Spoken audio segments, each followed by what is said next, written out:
Zaman sekarang anak-anak muda gitu puasa supaya produktif gitu, malah menghasilkan karya-karya atau amal-amal terbaik. Mestinya memang puasa itu bukan hanya di bulan Ramadan, agar fisik kita itu akan terbiasa dengan kondisi seperti itu.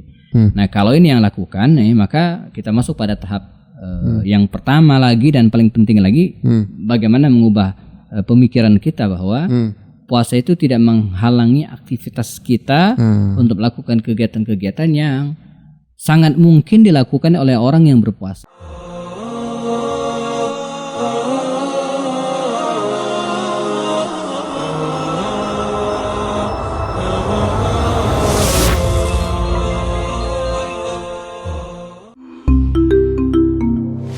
Kupas lewat obrolan santai. Bismillah, ketemu lagi di Close Kupas lewat obrolan santai bersama Ustadz Happy Andi Bastoni. Assalamualaikum Ustadz. Waalaikumsalam warahmatullahi wabarakatuh. Alhamdulillah, sehat ya Ustadz? Alhamdulillah sehat. Udah menjelang pertengahan puasa nih Ustadz. Iya, sudah beberapa hari puasa kita. Dan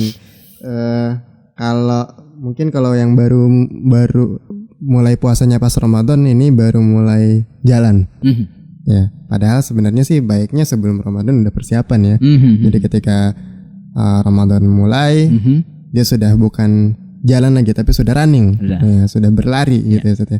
Nah, kalau di kalangan milenials nih, kadang-kadang nggak semuanya sih, sebagian puasa ini jadi alasan untuk wah lemes nih, lagi puasa. Iya, ngajak olahraga, boy, bro, olahraga yuk, gitu. Enggak, lagi puasa, gitu. Tuh, bro, ke masjid yuk. Aduh, lagi puasa nih, kan udah ibadah, gitu kan. Tidur ibadahnya. Tidur aja, gitu kan. Jadi puasanya kamu rebahan, jadi hari rebahan. Padahal ya kan, kalau zaman sahabat dulu puasa, kalau nggak salah ya, yang pernah saya dengar itu jihad ya. Nah, gimana Sat? Kita nih di zaman sekarang anak-anak muda gitu puasa supaya produktif gitu, malah menghasilkan karya-karya atau amal-amal terbaik. Tetap puasa, tetap produktif. Iya. Ya, ini sebenarnya kuncinya sederhana. Jadi selain pembiasaan juga lagi-lagi yang paling penting kan bagaimana mengubah cara kita berpikir. Ya. Kan ungkapan mengatakan bagaimana Anda berpikir maka itu yang akan Anda lakukan. Ya. Jadi kalau kita berpikir malas ya malas ya. Dari mindsetnya dulu. Dari mindsetnya, makanya di dalam dunia training itu selalu materi pertama itu bagaimana mengubah mindset. Ya, sebab pola pikir. Kalau ini nggak diganti ya akan percuma. Termasuk juga ketika kita puasa. Jadi puasa itu adalah menahan diri dari makan dan minum. Emang secara kebiasaan atau basically gitu ya. Ya emang beda karena ketika kita puasa emang nggak makan, nggak minum dan otomatis itu akan mengurangi tenaga kita ya. Tapi lagi-lagi dua hal ya. Pertama ini masalah kebiasaan, artinya kalau kita sudah biasakan maka fisiknya juga kita akan menyesuaikan.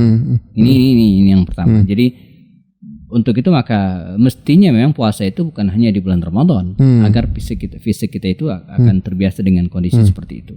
Nah, kalau ini yang lakukan maka kita masuk pada tahap yang pertama lagi dan paling penting lagi, bagaimana mengubah pemikiran kita bahwa puasa itu tidak menghalangi aktivitas kita untuk melakukan kegiatan-kegiatan yang sangat mungkin dilakukan oleh orang yang berpuasa. Maksud saya jangan juga misalnya melakukan pekerjaan-pekerjaan yang sangat berat, apalagi terutama mereka yang fisiknya lemah, enggak. Tapi tetap beraktivitas. Kalau disebutkan para sahabat Nabi tadi emang beragam. Misalnya ada yang nanya bagaimana Nabi dan para sahabat puasa. Pertama, puasa Ramadan sendiri kan difardukan setelah hijrah, tahun kedua Hijriah. Jadi di era Makkiyah nggak ada. Tapi justru era-era perjuangan itu setelah hijrah itu. Ya kan di Makkah kan beda ya. Tapi kalau di Madinah ini kan di situ ada sekian puluh perang yang terjadi ya. Kemudian jihad kaum muslim itu betul-betul luar biasa. Karena itu puasa di masa Nabi dan para sahabat itu emang beragam. Ada yang dilaksanakan fil Madinah. Jadi di Madinah mereka puasa nggak kemana-mana. Ada yang dilakukan inda safar, ketika mereka dalam perjalanan berangkat atau pulang perang. Misalnya pulang dari perang Tabuk itu kan di bulan puasa, bulan Ramadan. Berangkat bulan Rajab dan kemudian pulang di bulan Ramadan, 2 bulan mereka berangkat ini berperang. Tapi ada juga yang bahkan puasa itu full di dalam, nggak ada di Madinah misalnya Fathu Makkah. Jadi mereka berangkat itu awal Ramadan. Nah, kemudian sampai akhir Ramadan, perang Hunain itu kan setelah Fathu Makkah itu di bulan Syawal. Arti full di dalam perjalanan, full di medan. Rasul dan sahabat tetap berpuasa. Jadi ketika Fathu Makkah itu ada 3 kondisi. Ketika akan berangkat, Nabi dan para sahabat full puasa. Ya. Di tengah perjalanan, Nabi mempersilahkan kepada mereka untuk berbuka atau tetap berpuasa. Maka ba'duhum, sebagian mereka puasa, sebagian lagi berbuka. Nah, dalam kondisi pilihan. Berarti tetap ada yang berpuasa dalam kondisi jihad. Betul. Begitu dalam perjalanan, belum perang. Begitu masuk Mekah dan Nabi memprediksi kemungkinan akan terjadi peperangan, walaupun akhirnya enggak. Nabi membatalkan puasanya dan mengajak para sahabat batal puasa. Bahkan Nabi sendiri minum. Ya. Artinya kondisi yang memang kondisi demikian ya. Untuk itu maka 2 hal tadi, puasa yang harus kita biasakan ya, sehingga itu menjadi tidak berat bagi kita. Dan kalau kita bicara tentang pembiasaan, Nabi dan para sahabat itu puasa sunnah itu betul-betul biasa. Ya. Biasa bukan lawan dari tidak istimewa ya. Tapi biasa artinya adi, sesuatu yang sudah menjadi keseharian. Nah, jadi kalau mau puasa itu ya udah, misalnya ya puasa aja. Nabi pulang dari misalnya masjid kata ada makanan, nggak ada ya puasa. Jadi santai ya. Tapi sebaliknya ketika beliau diajak ditraktir makan, beliau batalin, santai aja. Santai gitu kan. aja. Jadi puasa itu adi, sesuatu yang terbiasa. Nah, ini akan membuat kita karena sudah terbiasa, maka biasa juga melakukan sesuatu. Iya, betul. Jadi habit tadi. Jadi habit, jadi biasa. Nah, kita berada di bulan Ramadan ya, saya kira ini juga harus kita lakukan. Apa yang kita biasa lakukan di luar Ramadan, di Ramadan kita tetap lakukan. Jadi jangan ada anggapan, kenapa? Lagi puasa. Padahal apa coba? Ya kan? Betul, jadi enggak, apa yang kita kerjakan biasa aja. Betul. Harus ya. Apalagi teman-teman anak-anak muda yang belum yang masih jomblo ya. Nabi mengatakan ya masyarakat syabab ya, wahai anak-anak muda ya, wahai kalangan milenial begitu kira-kira ya. Man istata'a minkumul ba'ata falyatazawwaj. Kalau udah sanggup menikah, usia sudah cukup, penghasilan minimal sudah ada yang bisa diandalkan ya, nikah. Fa illam yastati' atau fa man lam yastati' fa alaihi bisyam. Kalau enggak bisa, banyakkan puasa. Berarti penghasilan yang cukup itu enggak mesti mewah sebagainya, cukup. Cukup aja. Cukup. Ya. Kan yang penting hidup ini kan cukup. Yes. Mau beli rumah cukup. Mau naik haji cukup. Ngapain duit banyak-banyak kalau enggak cukup? Apalagi dikit enggak cukup. Jadi jangan benturan banyak dan cukup. Banyak belum tentu cukup, sedikit pasti enggak cukup. Betul. Karena banyak yang punya penghasilannya 100 juta tapi pengeluarannya 200 juta. Enggak cukup. Tapi ada yang penghasilannya 5 juta tapi pengeluarannya 3 juta. Surplus. Betul. Jadi nah demikian dengan puasa ini kita juga harus anggap tetap produktif. Dan tetap produktif. Ya. Bekerja seperti biasa, lakukan tugas-tugas kita dengan baik. Bahkan banyak potensi amal-amal kebaikan yang bisa kita optimalkan di bulan puasa. Betul. Di bulan bonus ini. Iya betul, banyak. Baik dari aspek ibadah gitu kan, ataupun dari aspek amal-amal yang sifatnya sosial, amal sosial. Iya, justru saatnya untuk bukan banyakin. Ya nggak apa-apa sih, maksudnya sedikit-sedikit main game atau nonton anime atau boleh ya, asal ada faedah.